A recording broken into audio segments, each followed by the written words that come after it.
мазары анау Қырғыздың оңтүстігінде қалды. Ал сол кезде мына Жебе мен Сүбітай Шыңғыс ханға басын алып келген екен ғой, мынау сол күшті ханның басы деп. Сонда Шыңғыс хан сүйіп тұрып, мұны арулап жерлеуіміз керек.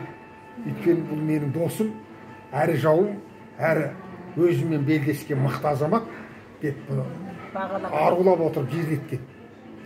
Сол жері өзіміздің белгілі тарихи деректе ашық жазылған. Жатқан жер, жатқан жер, басына мола тұрғызған ғой, сол мола қалған. Ол қайсы екен? Ол сол сіздің жаңағы Тарбатай деп отырған жеріңіздің сілемінде жатыр.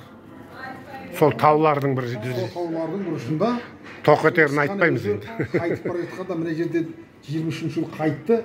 Бүкіл елмен қоштасып, Құлан дейтін әйелін осы мына Құлан, Мерке Құлан дейді ғой. Сол жерге жерлеп, сонан кейін қайтқан ғой. Оның кереметтігі, Құланның кереметтігі көріпкел болған. Сонда айтқан ғой, Шыңғыс хан, елге қайтайық. Мен алтын ерлі маралдың ері мен алтын ерінің артынан түсіп қалғанын көрдім түсімде. Енді қайтпасаң елге жете алмай қаласың деген ғой. Сон 23-ші жыл Самарқаннан елге қайтқан ғой. Сонда қайтып келе жатқанда айтады, мені анау биікшіңдағы мұздықтың ортасына тастап кет, мен сол жерде мәңгі тірі жатам деген ғой. Құлан айтқан. Құлан айтқан. Құлан сол жерде қайтыс болады. Содан мына жердің аты Құлан болсын деп, Құлан атап кеткені сол. Бұны көп біздің тарихшымыз деп жүргендердің бәрі білмейді.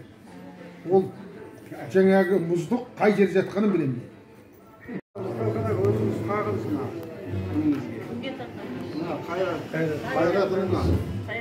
Тарихты шежірені бірлестіріп біздің Қантоғас шежіресінің шығуына үлкен көмек көрсетті. Соның үшін тағып жатқанымыз ғой. Ой, құтты болсын, қайратың, құтты болсын. Алдында 70% тоғас болдың деп жүретін ақсақал. Енді мұнан тағы 90% 100% болды. Құтты болсын, қайап құтты болсын. Марапаттарың көп болсын. Сол еліміз өткенде өзі фондтың атынан ол кісі келешекте Америкаға барғалы жатыр ғой. Соған академик деген атақты ағамыз міне таусия етсін. Сосын неттен Бұл енді Шығыстану академиясының академик. Бұдан бұлай.